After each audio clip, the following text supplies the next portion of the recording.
So in 2016, in December, I got diagnosed with breast cancer, triple negative, and it was just stage 1 at the time. And I had a lumpectomy, and I did the chemotherapy, and I did radiation, and they said it was all gone. I got married in 2016, and in July of last year, I fell pregnant, and we found out that my cancer came back. And so it came back, but it came back as well, not just in the breast, it came back in my lung. And the doctors told me that they'd like me to abort my child. But I decided to keep my baby and, keep going with the pregnancy until 35 weeks. I treat and try to treat the cancer naturally because they basically told me because it didn't work the first time with the medication, there really is no option for me. They wanted to deliver it at 28 weeks. Well, 25. 24, yep. They wanted to deliver the baby at 25. Well, they actually just really wanted me to get rid of the baby completely. But then 25, and then I said no. And then they said 28, and I said no. And I just kept pushing it until 35 weeks. And then once I had my baby, the cancer spread like wildfire. So it wasn't anymore just in my lungs and my breast. It went to my brain. I had 6 tumors in my brain, and I have had tumors in my spine as well. So and this was diagnosed early February. Yeah, this was diagnosed in February after I had my baby.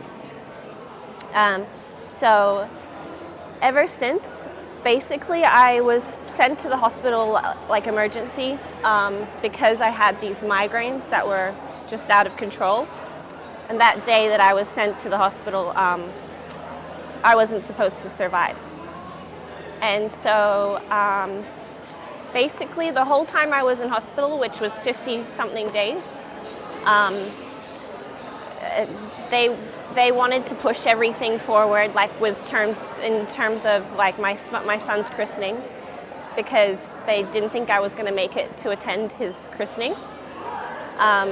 So the christening was 3 weeks away, and they said to Daniella, we suggest that you move that forward so that you will be there. And Daniella's response was, no, I'm not going to do that because it's going to be on that day. Yeah. So I was determined to have it done I was determined to do everything the way I wanted to do it. I struggled with my vision and my hearing. My hearing was really bad. It was overly sensitive because of the tumors.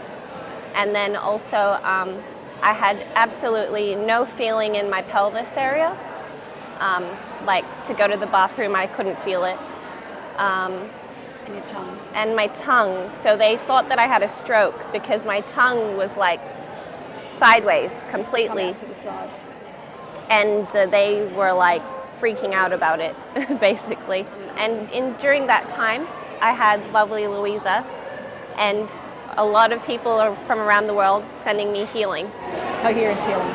And then I organised some in-person coherence healing with some beautiful people from Sydney, and we went to the hospital. And I also put it on Dr. Joe's page, and that's when CoHeal and Dear Healing as well, said that they will send healing. So they started to organise coherence healings, and we would get together on Zoom and do that. And then Tanya, beautiful Tanya from Perth, saw that, and she started coherence healings in Perth as well. So, and then everyone else who was seeing these online were also sending their own healing from home.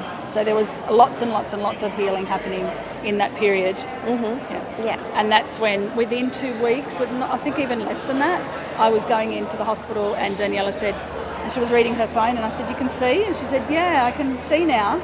And then she's saying, "And my tongue is now, I can feel all my tongue." And yeah, I could use my tongue again. And then she said, "And this whole area I can feel," it was all happening like quite quickly.